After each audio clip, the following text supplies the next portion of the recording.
नमस्कार दोस्तों, स्वागत है आप सभी को। आज की क्लास में हम लोग कम्युनिटी हेल्थ नर्सिंग का कुछ इम्पोर्टेंट क्वेश्चन बच रहे हैं। इसके बाद हम लोगों का नया टॉपिक शुरू होंगे, तो कुछ क्वेश्चन बच रहे हैं उसको कर लेते हैं और उसके बाद हम लोग कल से होगा तो हम लोगों का न्यू टॉपिक और बहुत ही इम्पोर्टेंट टॉपिक शुरू करेंगे, जो कि उस टॉपिक से सबसे ज़्यादा क्वेश्चन पूछे जाते हैं। तो जो भी अभ्यर्थी अभी तक भी इंतज़ार कर रहे थे क्लास ज्वाइन करने का, वो सारा कैंडिडेट इस नंबर पर कॉल करके व्हाट्सअप करके क्लास में जुड़ जाइएगा। आपको डेली क्लासेज मिलेंगे। जैसे ही आप क्लास में जुड़ते हैं उसी समय आपको नोट्स पीडीएफ सारे मिल जाएंगे। तो ज़रूर इस नंबर पर 7050 87 29 96 इस नंबर पर कॉल करके व्हाट्सअप करके आप लोग क्लास के ग्रुप में जुड़ जाइएगा। तो चलिए हम लोग क्लास को स्टार्ट करते हैं। कह रहे कि जन समुदाय के लोगों को व्यवहार में बदलाव के लिए उत्तम क्या है। मतलब जन समुदाय के लोगों के व्यवहार में बदलाव के लिए सबसे अच्छा सबसे उत्तम क्या होना चाहिए।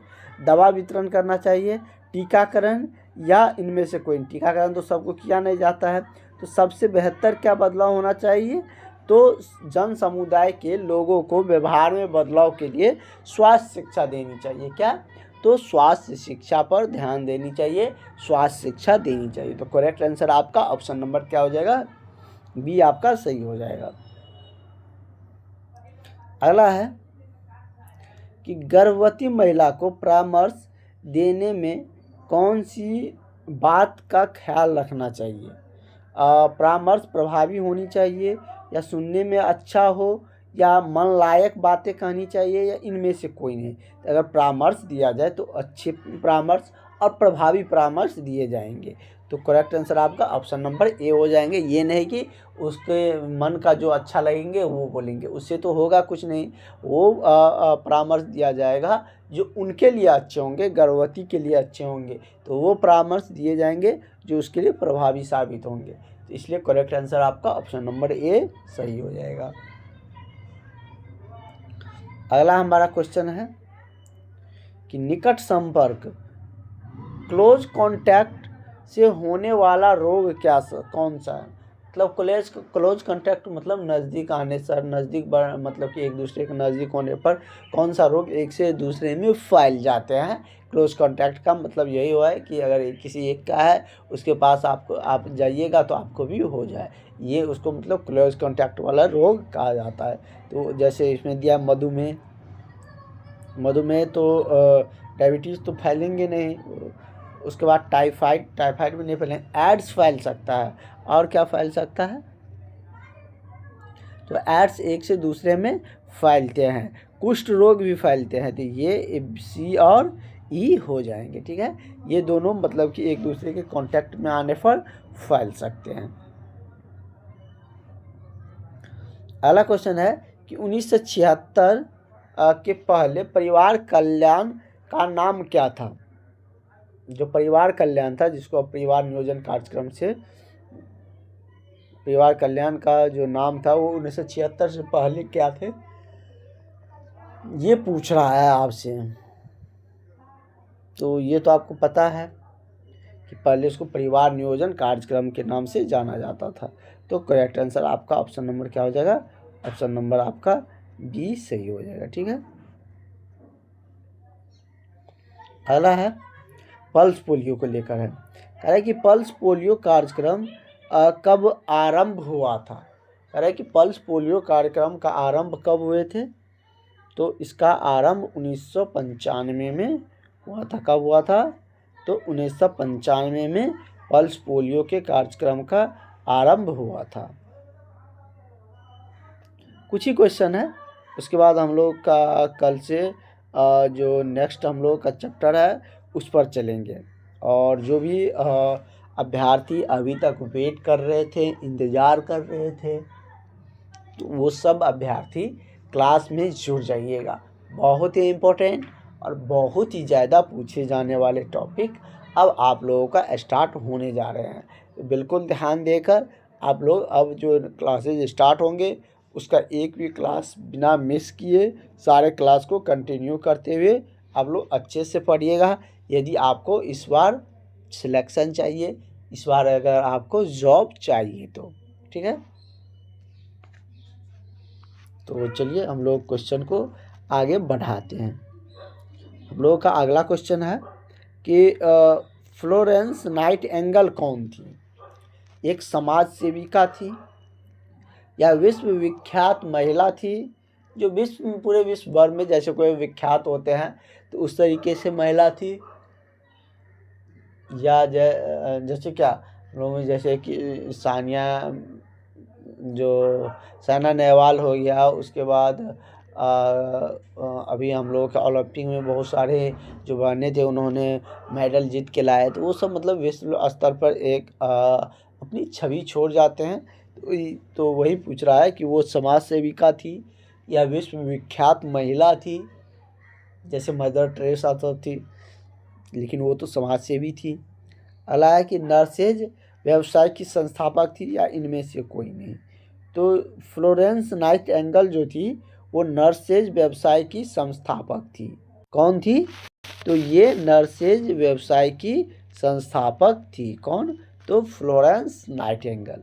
तो करेक्ट आंसर आपका ऑप्शन नंबर क्या हो जाएगा? ऑप्शन नंबर आपका सी सही हो जाएगा। नेक्स्ट क्वेश्चन हम लोग करते हैं। हमारा अगला क्वेश्चन क्या कह रहा है? कह रहा है कि महामारी होने पर जो एपिडेमिक्स फैल जाता है, ये कह रहा है कि महामारी होने पर शीघ्र जारी किया जाता है। क्या जारी किए जाते हैं? जब महामारी फैलता है, जैसे कोरोना फैला था, उस समय में क्या कुछ शीघ्र जारी किया गया था, वही आपसे पूछ रहा है। प्रचार किया जाता है शीघ्र, या प्रचार प्रसार की व्यवस्था, अधिसूचना, या इनमें से कोई नहीं?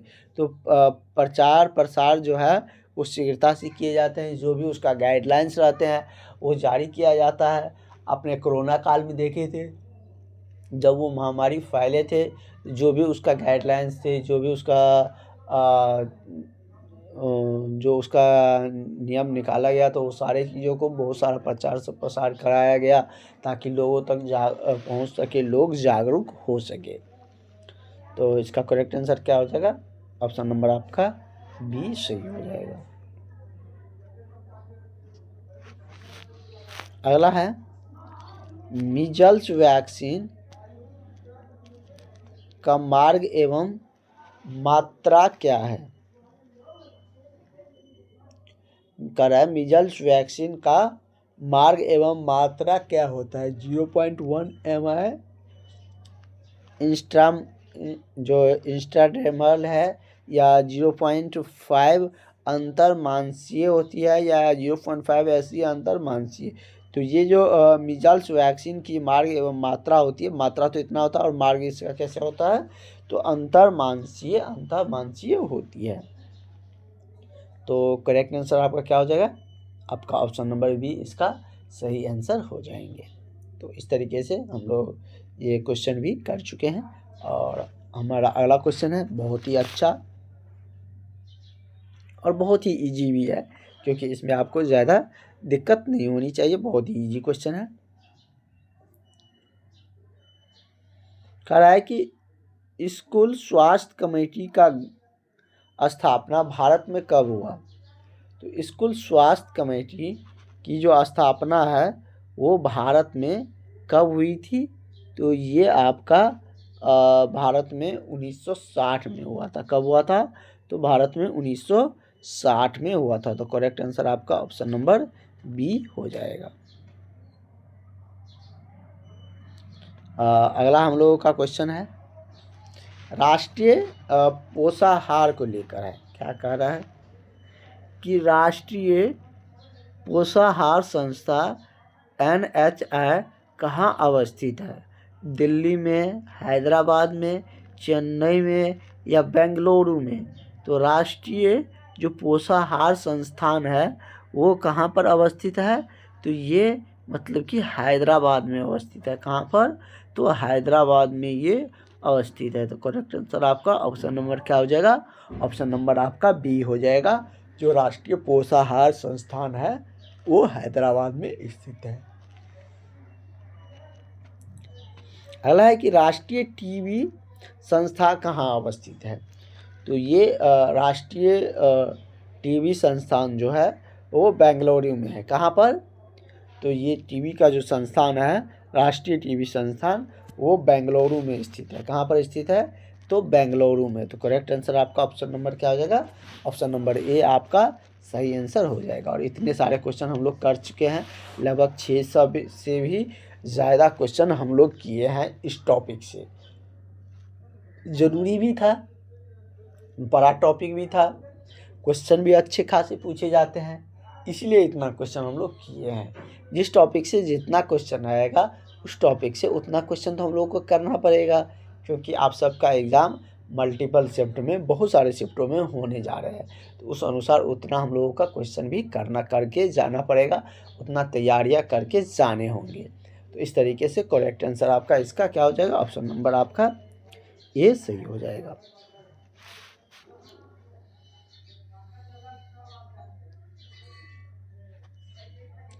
अगला क्वेश्चन हम लोगों का है, शिशु क्या कर रहा है कि शिशु वाला हार का उत्पादन किस संस्था के सौजन्य से हुआ है? कह रहा है शिशु बाला हार का उत्पादन किस संस्था के सौजन्य से हुआ है? NIN हैदराबाद,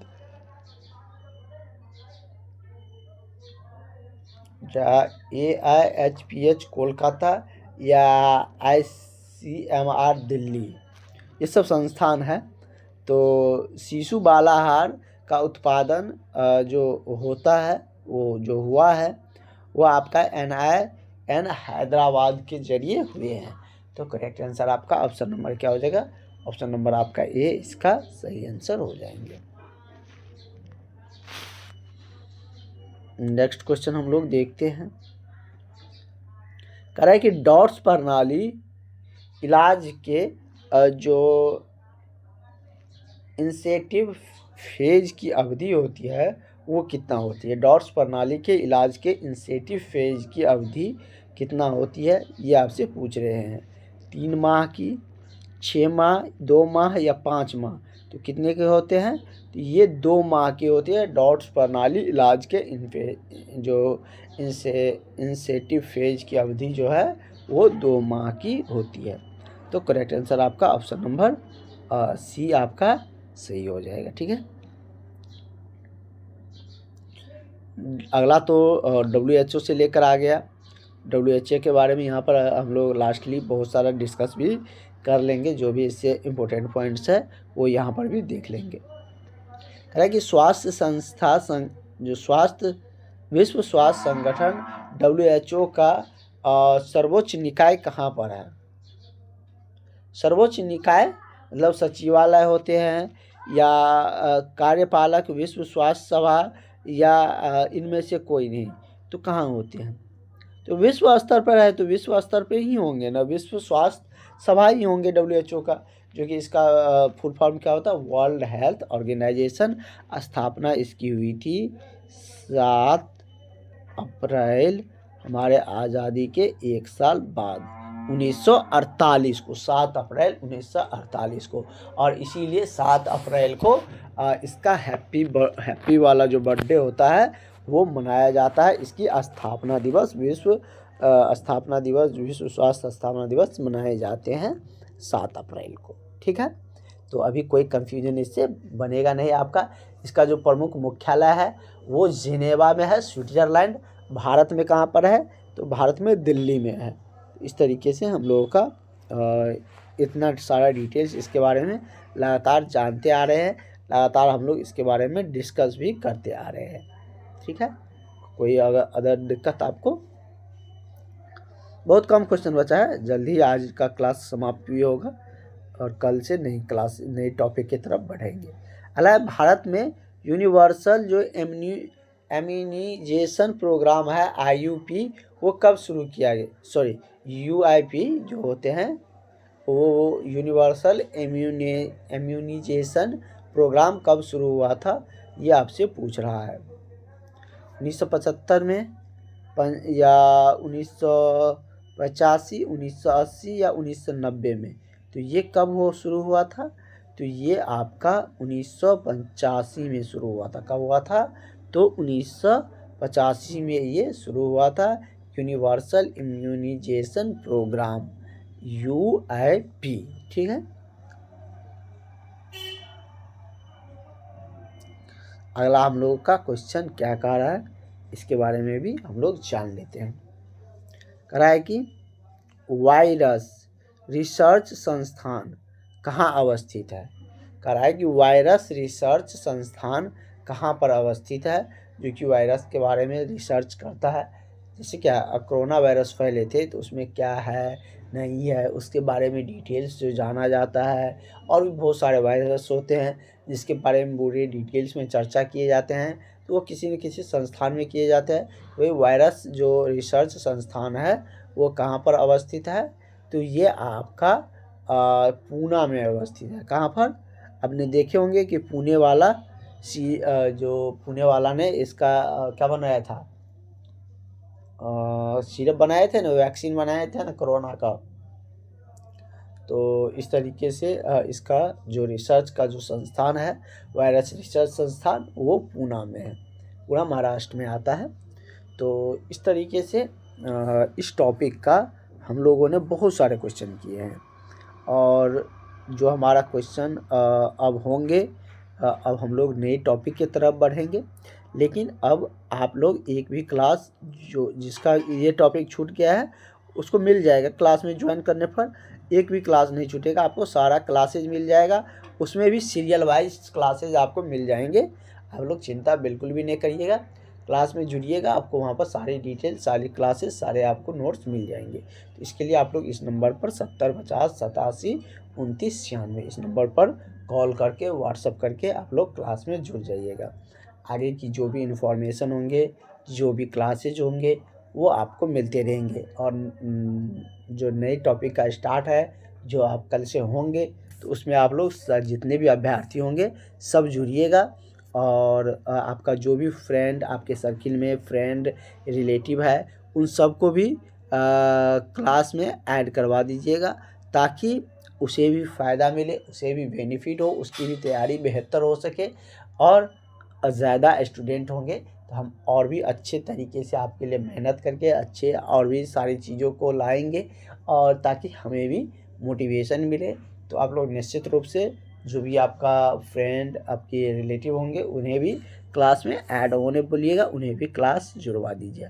आगे का और भी क्लासेज और जो भी जानकारियां हैं अब आपको मिलते रहेंगे।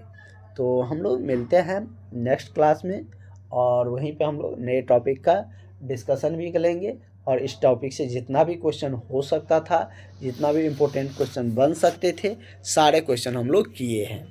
और फिर से एक बार इसका रिवीजन बाद में तो हम लोग करवाएंगे ही। फिलहाल आप लोगों के लिए इतना काफ़ी है इस टॉपिक से, और आगे मिलते हैं नेक्स्ट टॉपिक के साथ।